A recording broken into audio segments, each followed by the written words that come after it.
John, it's playoff football, it's do or die. Everything you've worked on this season is leading to this moment. How are the emotions? Is there excitement? Is there a bit of nerves? You should be nervous, and because it shows that you care. So yes, there are nerves there, and I'm sure there's nerves within the players. But there's also excitement in that it's been a long season. You know, we started training a long time ago. It's been protracted because we've had to do it in small groups, and it's been really difficult because of all the COVID protocols. But we're now coming towards the end, so we know full well we can invest all our energy into each 80 minutes, and hopefully there's going to be 3. How pleasing is it for you, since you've come to the club? There's been progression year on year. Obviously, just narrowly missed out in 2019. So to achieve it this year, you know, must be a real big tick in your box as well. Yeah, I'm very happy indeed. I mean, that was the goal at the start of the season, but we amended it to a home playoff after we'd qualified, and obviously we didn't achieve that. So it's certainly given us something to chase for next year. But there's a this year at the minute, and you know, should we cause an upset or two, we could well achieve what the fans dream of and what we dream of as well this year. But we've got a very formidable task in front of us on Saturday at 3:15 over at Mount Pleasant. It's a Batley team you tipped at the start of the season to make the playoffs. Some people turn their nose up, but you know full well just what they're capable of. Yeah, it doesn't surprise me what Batley achieve. I mean, it's a really well-run club. There's some really good people there, and they're very well coached, and they've got some good rugby league players there as well. So you add all that together, that's a fair old recipe for a successful season, and that's exactly what they've had.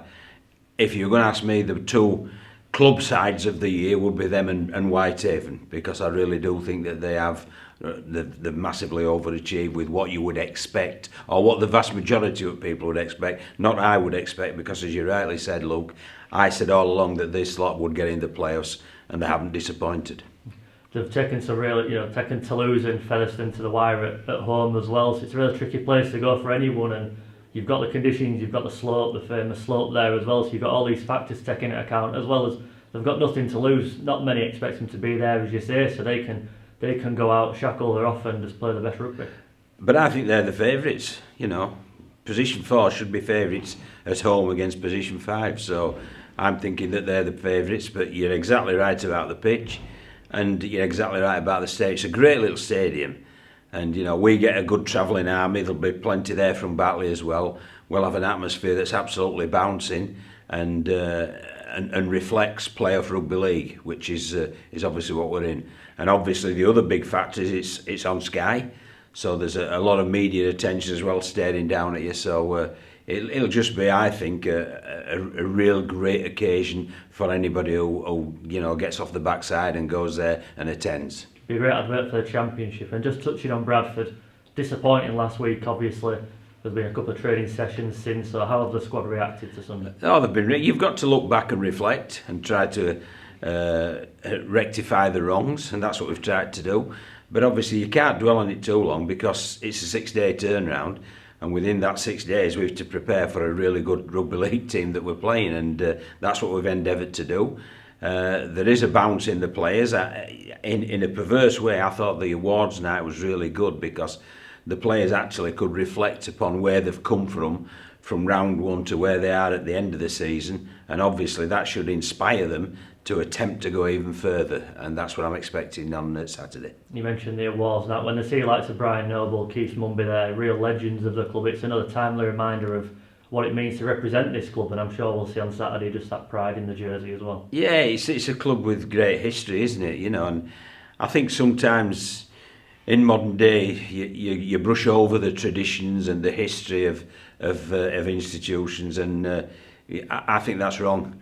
I think the history of it shapes what you are today. You know, the long time history shapes you. The sort of medium time history when we were so successful shapes you, and the difficulties we've gone through in the past 10 years shapes you as well. And all of those things need to be accepted that they've happened, and we need to build upon that and shape our own future. So the history should inspire us. The future should be what defines us. I like it, John. Thank you.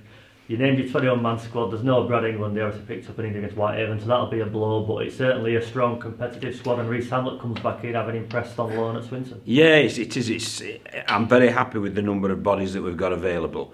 So you've always got people missing at this time of year, just as Batley will have people missing. But they've got Leake and Kay and Brown coming back, who are very important to them.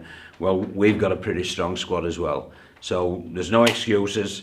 We're going there fully prepared, fully ready, and let's see what Saturday brings. And just finally, Steve Crossley signed a new deal. A big boost for you to have your captain on board again next year. That's a massive boost. Yeah, I mean, he's very, very important to this group.